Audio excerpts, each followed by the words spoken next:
It's all about awareness. You do not have to come from a family who's been telling you about these things from day one, or had parents who owned a small business and taught you all these things, or said we're going to set up a Roth IRA for you and pay you a little bit into it. You don't have. It's advantageous to come from that, but you don't have to, as long as you know you have access to a library.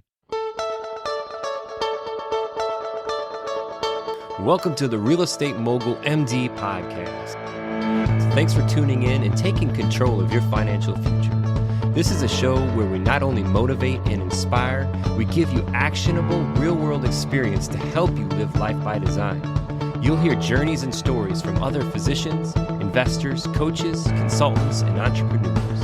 And now, here's your host, Brett Riggins. Today's guest is a board-certified dermatologist. He practiced for 4 years as an employee in 2 different large integrated health systems and is now building a direct care dermatology practice in order to better align with his medical work and his values and creative interests. This is a wonderful conversation we're having about the journey. And yes, this journey does involve real estate. Very excited to share with you. Please, everybody, welcome Stephen Lewellis, MD, PhD, to the show. Stephen, welcome to the show, sir. How are you doing today? I'm doing great, Brett. Thank you very much for having me. How are you doing? Man, I've never been better. And I do my best not to complain, although it does slip out of my mouth every now and then.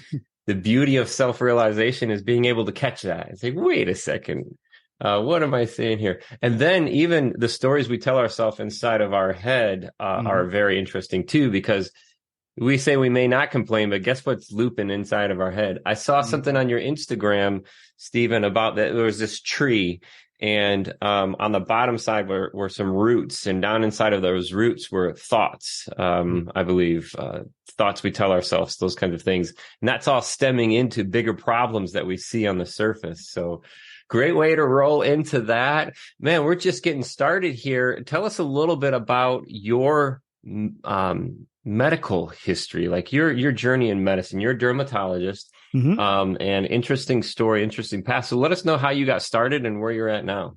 You bet, Brett. I appreciate you bringing up the stories we tell ourselves. First of all, that's not something I thought about my whole life, but once you sort of get into this space and start hearing things like that again and again from smart people like yourself who are just curious and wanting to learn, they're humble. They say kind of, what's going on with it? I feel like things could be a little better, and they start learning things like that and realizing, yeah, there's a lot going on in my head, and those things are not so great, but they're going, and I'm listening to them all day long. I read a great book by John Acuff called Soundtracks. That's what it's all about. And he says the soundtracks are going, but you're allowed to choose them. But most people don't choose them. So you get to choose what you're listening to, but most people choose not to. And it's a skill to learn to choose to do that. So great thoughts there. And I am still a novice with that, but working hard, and it makes a huge difference. So a little bit about myself. I'm from Pennsylvania originally. I live and practice with my family, my wife and my 2 young kids and our dog in central Wisconsin right now. And I am, as you said, a board certified dermatologist by training. And I started my training at New York University. That's where I did medical school. I did a PhD there as well. I did the medical scientist training program. I didn't end up going into full-time research. I connected with patients really well. I knew that was my skill. That was my unique ability to really connect empathically with patients and make them feel seen and heard, and then help them through my specific medical training. So I went on to do a dermatology residency at Stanford. And then I practiced for a couple of years in Minneapolis before coming to Wisconsin, and practiced for a couple of years here as an employed physician at a big company. They recently, a few months ago, told me to hit the bricks for reasons that they did not really care to share with me, but it was without cause. So no fault of my own in terms of patient care and that kind of thing. But in the end, it's going to be a good thing, because I'm just doing my own thing now, and I know that's what's going to be best for me. Yeah. So we call these things, I call these things currently with myself, right? But I learned this from other people, triggering events. Yes. And we talk about trigger events in finances, in this wonderful place where we do break to our own practice. We sell our own practices. Full disclosure, I'm not a physician, but Yep. I feel like I spend my every day in and day out with physicians. So, but this triggering event. So not only does it happen in finances, Stephen, but it happens in other parts of our journey too. Yeah. So that triggering event has started something new for you. So Hit the Bricks was a great opportunity for you. Yeah. And there's a saying goes when God closes a door, he opens a window or something like that, right? Sure. So those wonderful opportunities that we have to make the change, get uncomfortable, because we find ourselves a lot wanting to stay comfortable. In those times when we actually need to get uncomfortable, we need to make those changes and find those places. But this has afforded you the opportunity now to connect with people, and not only with people, but help other physicians along the way too. Last note on that one, Stephen, is that that triggering event, another thing to think about, this being the real estate mogul MD, finding this path to separate time and money. You separate these two things because at some point in time, especially in the W-2 world, you can hear it, hit the bricks, get out of here. You're done, get away. So having this path, or COVID happens. What are physicians to do when you can't use your time to generate that income? So that's where we get into investments. We get into all these other different opportunities that we have. Where does that leave us now? What are you doing now? Yeah.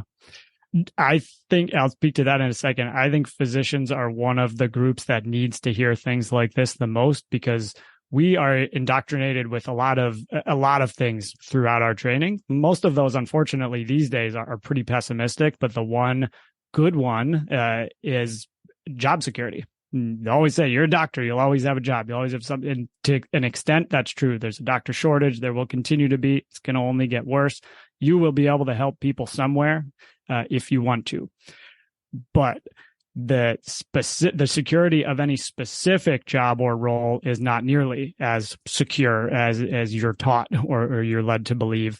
And sometimes it takes a triggering point like this to realize that, because I thought my job was very secure, no matter how much I advocated or spoke up or acted like a leader within my W-2 or employee position. But that ended up not being the case. And I'm learning a lot from that and trying to be humble and saying, what could I have done differently in the way that I was trying to affect change? And how was I communicating with people in ways that I thought were effective, but they were perceiving me as like, who the heck is this guy? And he really needs some help in any number of ways. Who knows? But I'm just open to that. And to tie this into things like real estate and other investments, the thing that I was most grateful for immediately when this happened, because it was out of nowhere for me. And I envisioned myself, and along with conversations with my wife and our family, maybe thinking about transitioning to a private practice, maybe 3 or so years down the road from now, not right now.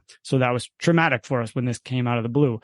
But had I not had built with my family and prior to knowing my wife as well, a strong financial foundation, in both in terms of knowledge, but also the nuts and bolts of the finances and different streams of income that made me less dependent on a single employer, I would have been much more devastated by this event than I was. And I would have been scrambling to find another job, and I wouldn't have been able to see it as the opportunity that it is, because I might, instead of be here talking to you right now, I might just be in another job down the road somewhere outside of my non-compete radius, something like that. But knowing that I wasn't relying for my family was not relying on that next paycheck, because we've set up these systems. Pay yourself first over time, invest, do the savings, just have a nest egg, and also have some other streams of income, which I've only recently started building. Because of that, I could see this as an opportunity and say, hey, it's okay if we're not having that sort of quote unquote doctor income, that steady paycheck coming in while I'm trying to build something. And that is just the biggest takeaway from that. It would have been so much more devastating had I not done that work ahead of time. And I'm happy to talk about the details of those other things that I've been building, but I just really think that docs need to hear that. Do not rely on your employer, no matter how much you love them or how much you think they love you or how steady you think it is, you never know what's going to happen. Black swan events or just a change of leadership. Someone all of a sudden, you rub someone the wrong way and they say, get that guy out of here, whatever it happens to be, COVID, like you said. So all of that stuff is really important, but happy to get into any of the specifics if you'd like me to. You've taken the leap. You've gone into the world of entrepreneurship, which is one of the funner words to say in different ending forms. But now, I mean, so totally different. And I just kind of want to touch back on one of the things that you feel that other physicians should hear, because as the corporate arm, as savvy business people, savvy investors basically create these conglomerates of providers, that changes the way a physician is needed. It changes the way a physician is able to perform. It changes what types of outputs that are looked at. And it comes down to, data in and data out in those scenarios. Hey, this XYZ is not performing. It's not putting off. It's not helping the brand. It's not helping the image. It's not doing what we need to do. Boom, hit the bricks. So at that point, that corporate piece is tough. But where you were leading into prior to that, Stephen, you were talking about some of these things that you were doing to build that financial foundation, and the financial knowledge piece is big, right? Yeah. It's all about, like so many other things in life, it's all about awareness. You do not have to come from a family who's been telling you about these things from day one, or had parents who owned a small business and taught you all these things, or said we're going to set up a Roth IRA for you and pay you a little bit into it. You don't have, it's advantageous to come from that, but you don't have to, as long as you know you have access to a library. The amount of books out there, podcasts now, blogs, it's just the information overload or information treasure chest that we have available to us if we're just willing to seek it out and invest some time and energy, time in sort of learning it, but also energy and putting it to work, putting it in action. You can't just learn it, is amazing. And it's just so widely available right now.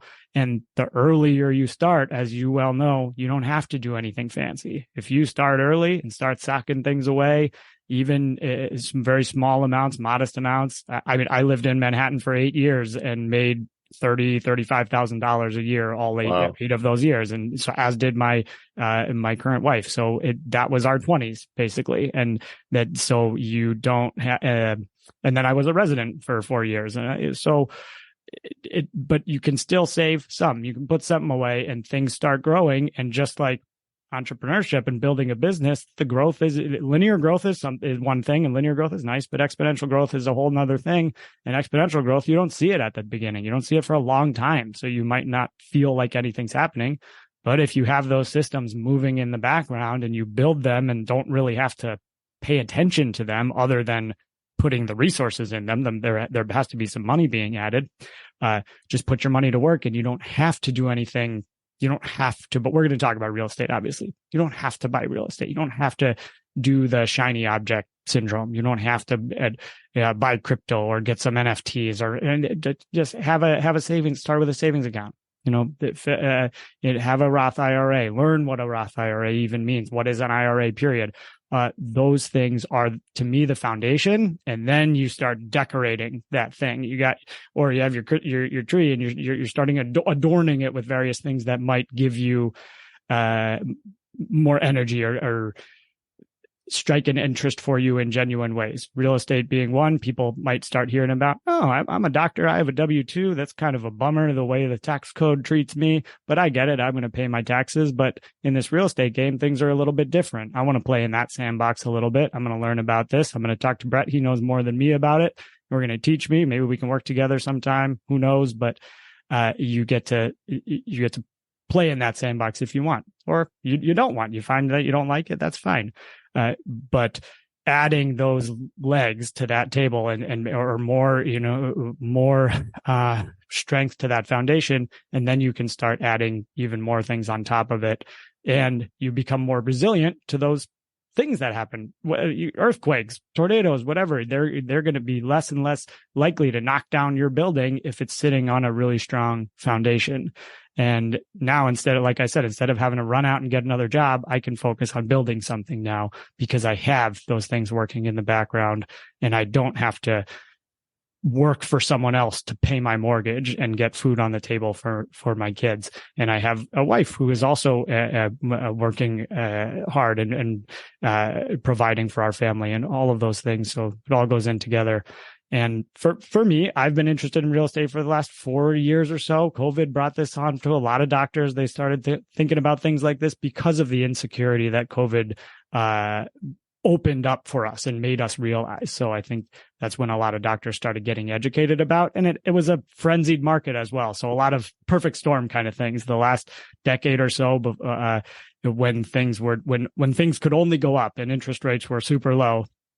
There was a low barrier of entry and a lot of excitement about it. But even now, I think times like this are where it's more exciting to be involved, because if you've taught yourself and you've done the education, you can know that it's more times like this when it's exciting to be in a game like real estate, because this is not when everybody is buy, and everyone needs a cabin in the Smoky Mountains to make an STR and get these crazy tax wins and everything. Just you're in the game when other people are running for the hills, I think, as Warren Buffett often says.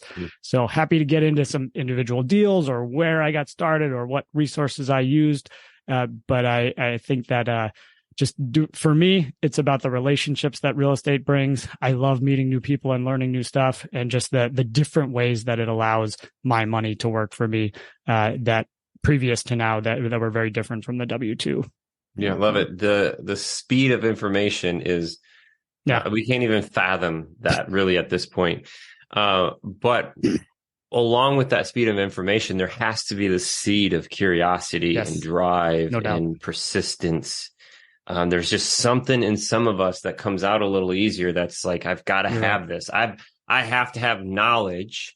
I have to implement that knowledge and create this wisdom like I need air. Yep. And I think some of us have that ability to turn that on. But I think it's even relating back into the psychology of it though, too. And some of us who don't have that ability to turn it on or seek it or find it or be persistent, maybe they're just telling themselves a different story than what we're telling ourselves. Maybe they've been conditioned a different way. But once we break this line and get past, it's a beautiful world. The abundance perspective, the infinite mindset. Yeah. And I love being there, and I love being around others like yourself who have that same perspective, yes, things go wrong, but things go well too. And if I surround myself with people who are already doing what I want to do and learn from them, learn as I learn, as well too, so I can make those mistakes, so I can keep growing. It launches us into a path that's remarkable. Tell us a little bit about real estate so far. So you've been interested for about 4 years now. Tell us where your interest starts, and then have you done deals? What's that look like for you? Sure. My interest started in probably right 2019, 2020 timeframe, right around COVID. I think I was reading some books prior to that, or bought some books many years ago and put them on my bookshelf, and it was just sitting there until I was going to pick it up again. I think one of Gary Keller's books, maybe something like that. But I got into it really in earnest during probably late 2019. And that was I ended up taking a course that was put on by another a physician couple who through real estate was able to live a much more balanced life, and then started teaching others about that, as is a lot of the course for a lot of entrepreneurs. They see what it can do for their life, and if they enjoy teaching, they find that can be profitable but valuable thing to do as well in terms of spreading what they have come to. So I took a course. I didn't get immediate results from that, but it was also a very difficult market to be in. Still, we were not finding these. You're looking for I had a sort of 10% cash on cash return goal in my head, things like this. And if you don't have a lot of connections and you're just sitting on Redfin or something like that, like everybody else, it's really hard to find. And you be very wary of overpaying for something just because you really want to get on base. But eventually I kept at it. I read enough books, and eventually you just have to act. You reach a tipping point where you know that if you are scared of not hitting a home run on your first deal, you will never make a deal regardless of the conditions of the market. So I finally did. I stepped through that fear. I remember it was a duplex in town where I live, and I had the inspection, and I sat on the curb right after the inspection was done. And I just said, don't walk away from this. You want every fiber in your being wants to walk away because of all the red flags about, the inspection. Is an old house, but it wasn't expensive. But you can learn so much from doing this deal, and it doesn't need to be a home run. And the amount I'm going to learn from just going through this, knowing that even if I lost every penny, it wouldn't break the bank, is going to be way more than the decent cash flow I'm going to get from month to month, and maybe what I'll make if I sell it in a few years. So that was the first huge sort of discomfort, fear that I told myself I just had to walk through, and I did, and I committed to it.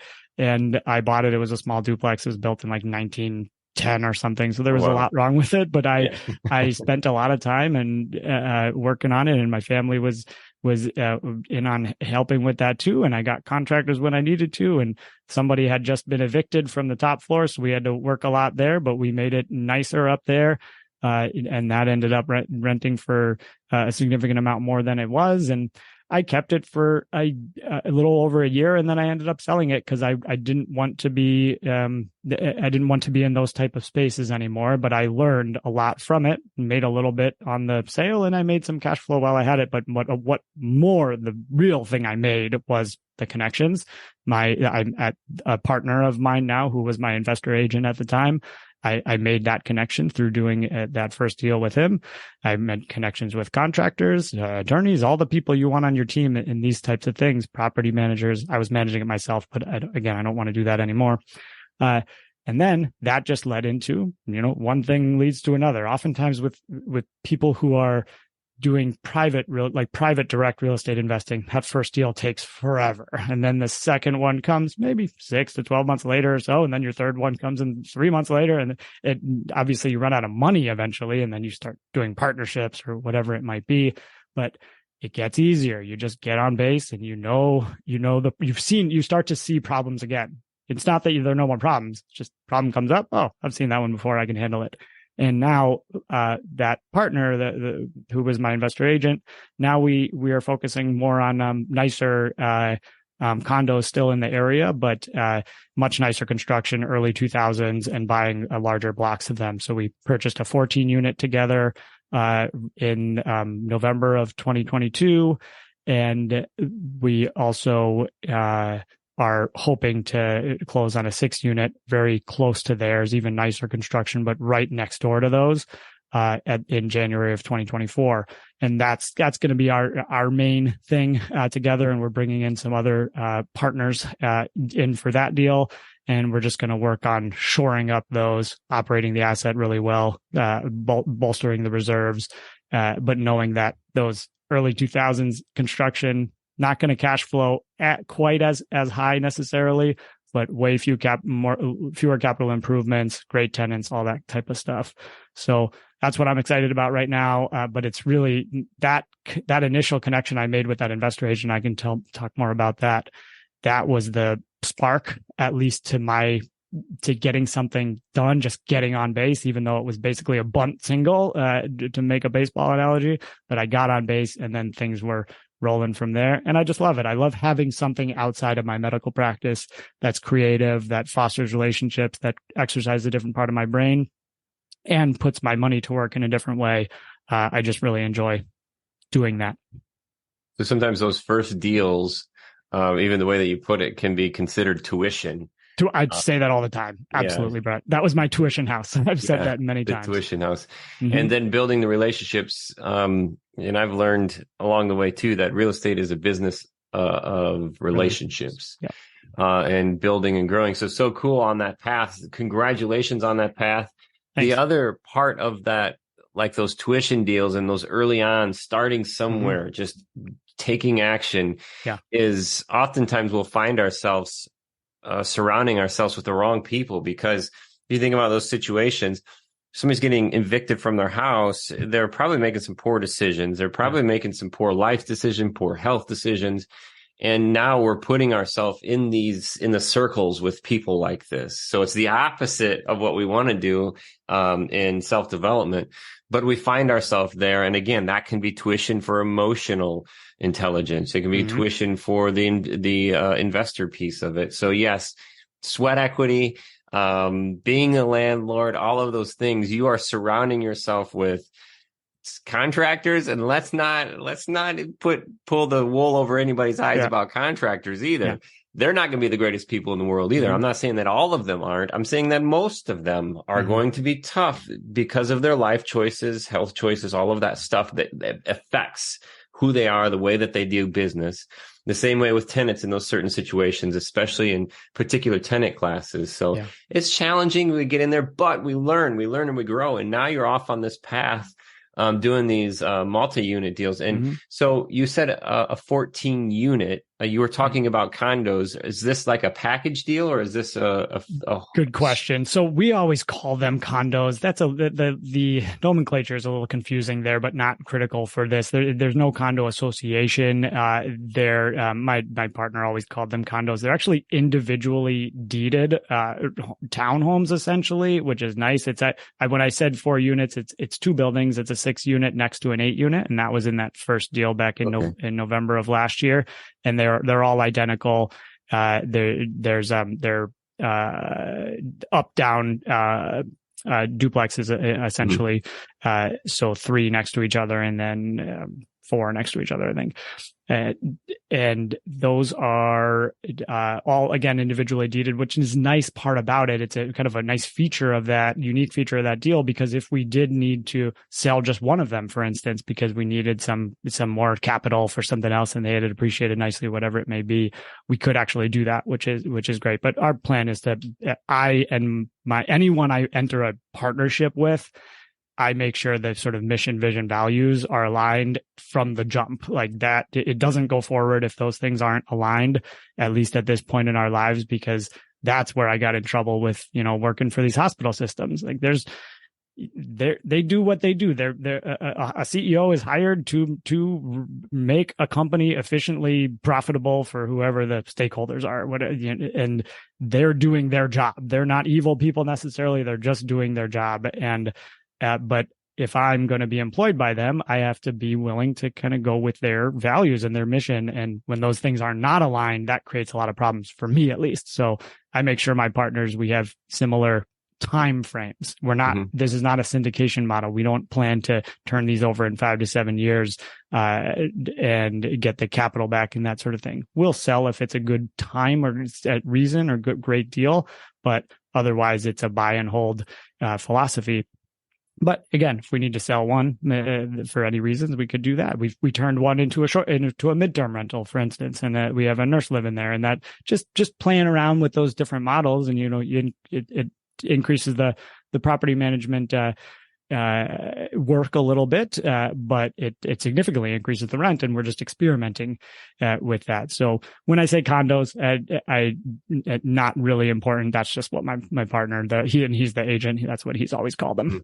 But yeah, two buildings, 6 and 8 units each, and then the new deal that we're getting, hopefully coming up on, is similar building but even newer construction, and nicer units. They're actually up. They're 2 floors each, and that's one building of 6 units. So mission, vision, values sounds like a Gino Wickman traction. Probably, yes. I have a couple of Gino's books on my shelf, and I feel like I've heard the entire books just through podcasts and other people who regurgitate. But yeah, that's probably gets attributed to him. fun. That was so I started in a small family owned design build firm right out of college. And I went, architectural engineering, structure management, engineering. Cool. That was my focus. And I was invited. I started production, so swinging a hammer, and I was invited to do design. That's where my passion lies. And then invited to the administration team, right? The management team. And that was the book that you had to read to sit at the table. So it was fun, interesting. So these units, what market are these units in, Stephen? This is in the Wausau market. Wausau is in central Wisconsin. That's where I live. Yeah. So I've considered out of state, but this beginnings, and I still feel that I'm very much in the beginning. I liked the idea of having something local that I could actually see. I am still hands off with it. I am not dealing with tenants. I'm not the property manager. But I like to be able to see it. And I also like to participate in the community. If we're forcing appreciation on those units, we're increasing the tax base for our community, even though we're paying those taxes, but that's paid through rent. And it's just nice to be able to see it, but I'm not opposed to out of state, and certainly not saying this is the best market you could possibly be in. But I also like the idea of not being in, not adhering to those lists of like best markets, because everyone is reading those lists, right? So it gets real competitive there as well. I always think it's interesting when we're looking at those approaches too. I mean, you've got to keep scale in mind when you're looking at those lists, looking at, how does that align with your values, with your time? That's the big piece. And we're talking scale, 12, 20 units. I mean, you're not talking, the world's not going to crumble if one of the employers leaves or something like that. Yes, you're right. So just something we look at too. And the greatest place to start is your backyard, because you can, when you're paying that tuition on that first deal, you may need to go over there. You may need to do something. Yeah. And then when you leave, so we have a company called Connect Home Buyers, a nationwide real estate acquisition company.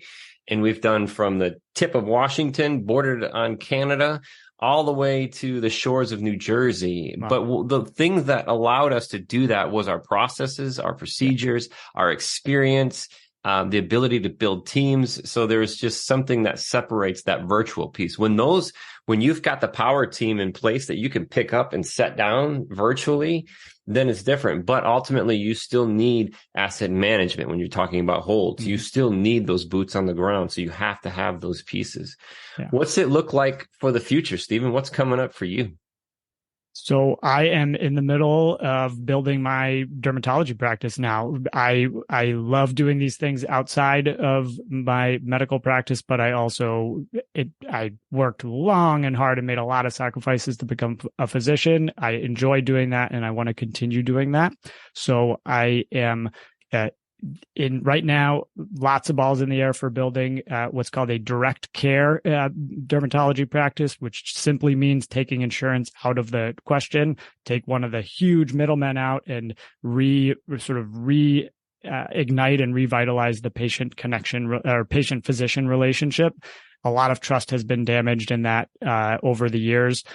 In large part due to the consolidation of healthcare providers and insurance companies. And I got really frustrated working within that model and knew that it wasn't sustainable for me. And with this model, I'm not going to have to see as many patients. You don't rely on volume like you do in an insurance-based system. You rely on quality. So I'm going to provide a great product that's innovative, that's outside of what someone would get at a typical or conventional insurance-based dermatology practice.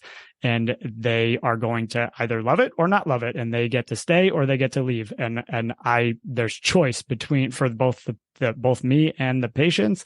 And what's going to set me apart is just the way that I'm going to bring the way that I'm going to care for these people, how much time I'm going to spend with them, what the expectations I'm going to set at front, the things that I'm going to be willing and wanting to talk to them about beyond just their skin, every part of their life, sleep, stress, nutrition, maybe they need a supplement, maybe not, the root causes. Exactly.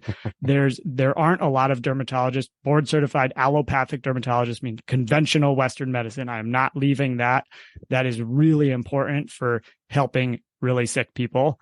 But there are also a lot of ways that the system that a lot of conventional medicine doctors work in, it doesn't incentivize things that prevent illness or reduce the morbidity of chronic illnesses, because these are the not sexy things that they don't sell drugs. You can't bill a procedure for them necessarily, but they are so important. And there's a market of people who are not being served by those systems and are looking for someone doing something different. And prices are going to be completely transparent. People appreciate that.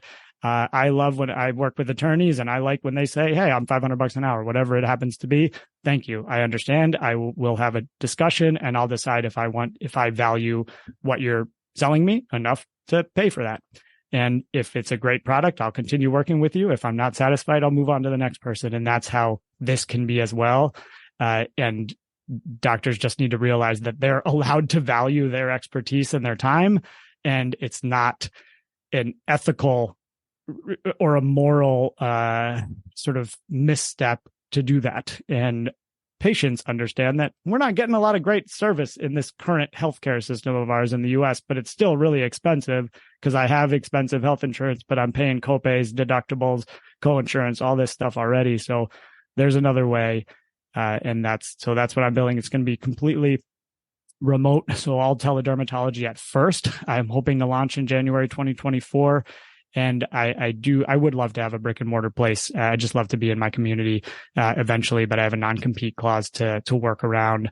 And I'm also launching a podcast in January called the Care Derm. It's going to be for other people interested in this model of practice, particularly dermatologists, but other specialists as well, and documenting my journey so you can learn from my mistakes and see what I've been doing, but also interviewing people who have already done it or are considering it, and can just be a great community and learning space for people to learn from that. And also interviewing relevant experts like yourself, people who can say, hey docs, there are other things that you can do to make your practice more resilient. Maybe you don't need to, you can see even fewer patients or work even fewer days or make that ideal life because you're building these other things in. So I'd love to have you on someday if you ever want to come on, if it's aligned, but that's exciting for me.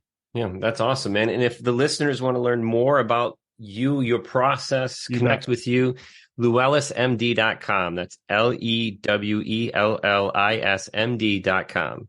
That's right. Track you down, reach out to you. One last question I have for you, Stephen, is if you could go back 10 years, think about where you were 10 years ago, and you had the opportunity to sit beside somebody who was on a similar path, going through, may have been in school, going through residency, that area, you could sit beside that person 10 years ago. What would you tell them? I would tell them that there are way more things that you can do as a physician other than just getting a job. And don't listen but don't put as much stock in the people who are naysaying. Those people are typically really unsatisfied with where they are at that time in their life. If they're telling you as a young doctor, it just isn't what it used to be, just not providing anything inspirational to you. You don't just have to go get a job. You don't just have to go work for somebody. You can do your own thing. You can be sustainable. You don't have to follow the conventions.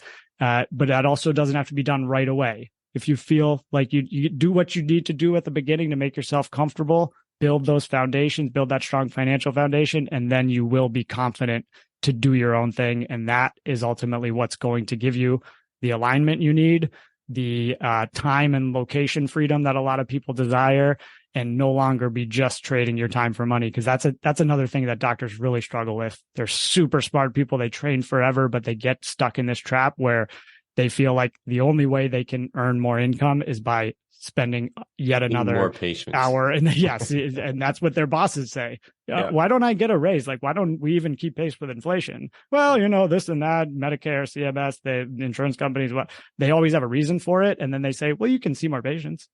And that's the only way you can make more money over time. So I think that's what I would say.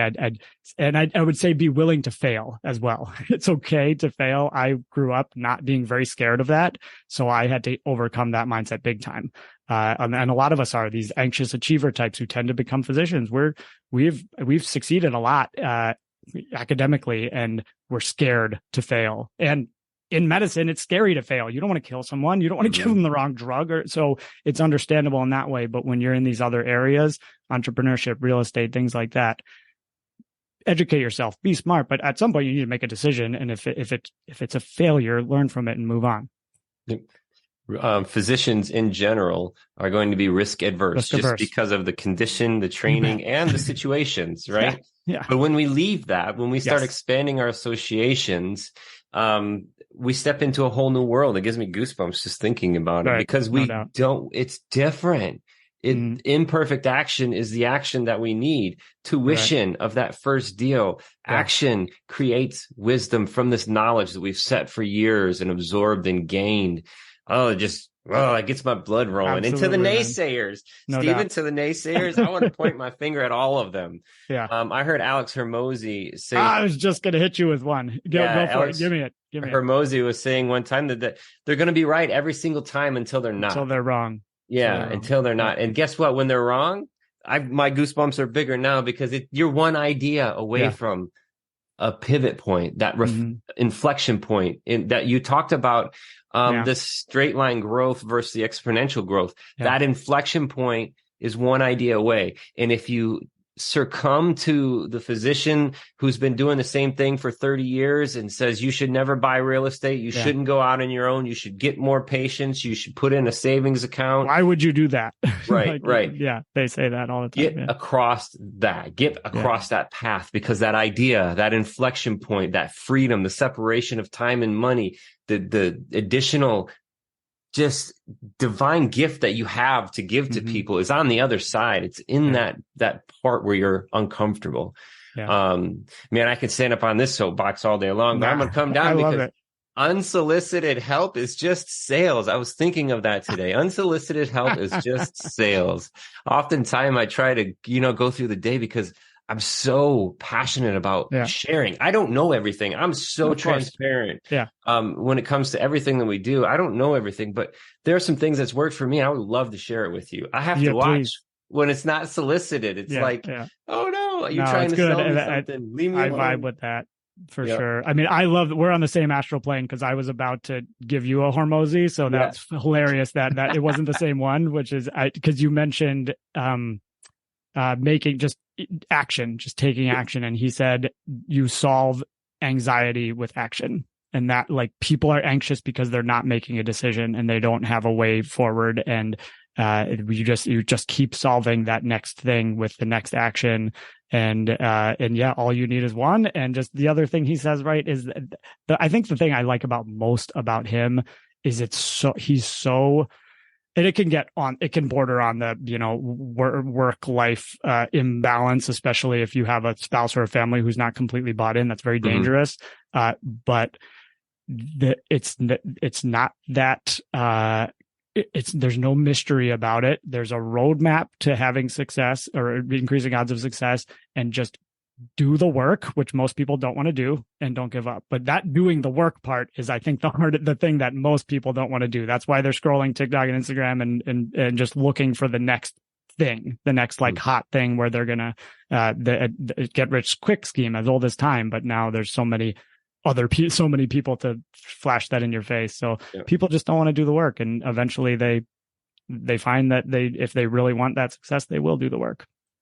And if you don't do the work, you end up with the 99% of the other people who don't do the work. And get yourself in rooms with people who know that. You don't want to be you don't want to be in a bubble, right? But I heard Dr. Becky, she's a clinical psychologist, got a great podcast called Good Inside, great parenting stuff. She says at the end of her podcast, like valued, because a lot of people say like-minded, but in her community that she has, she says this is a community of like valued people. And I love that. I think open-minded plus like valued is a really good combination of people to surround yourself with. And again, look for advice from people who have done what you've done, not people who haven't done it and are telling you, oh, why would you do that? Tenants, toilet paper, trash, whatever, all that, it's all garbage. Yep, absolutely. And the last one to sum up on is a fella named Jim Rohn. He says success leaves clues. And hopefully today, Stephen, we've left some clues through our experience and our conversation. And through this, building community, expanding our associations so that we can share these beautiful stories that we have and that experiences that we've been blessed with along the way. Thank you so much for your time today, Stephen. You bet, Brett. Thank you for your time. This was invigorating. I agree about the goosebumps and the chills. I'm getting some too. So I hope we can talk again, either on your show or my show or both, or in person even. That would be a lot of fun. Sounds great, man. Sounds great. Right. And to the listeners out there, LewellisMD.com is the spot. Hit him up, track him down, talk about this journey. We're anxious to follow along on your journey into the new realm that you're headed. I'll learn more about your real estate. So LewellisMD.com, you can find them. And today, wow, we dropped some nuggets today. Hopefully you're picking up on these things. And if there's something that you want to talk about, to learn more about, like I was telling Stephen before, completely transparent. I don't know everything. I don't ever want to know everything. I want to be in the room that allows me to ask the right questions and be around the people who can help each other grow. But along this way, share these little things that we've picked up. And hopefully today we've planted that seed of curiosity, or we're starting to nurture that seed, whether it's just getting started in real estate, just getting started in your new business, but ultimately finding that path to separate time and money to get that passion back in what you do, that passion back in caring for others and growing others. So thank you for your time. And as always, more importantly, thank you for your attention today.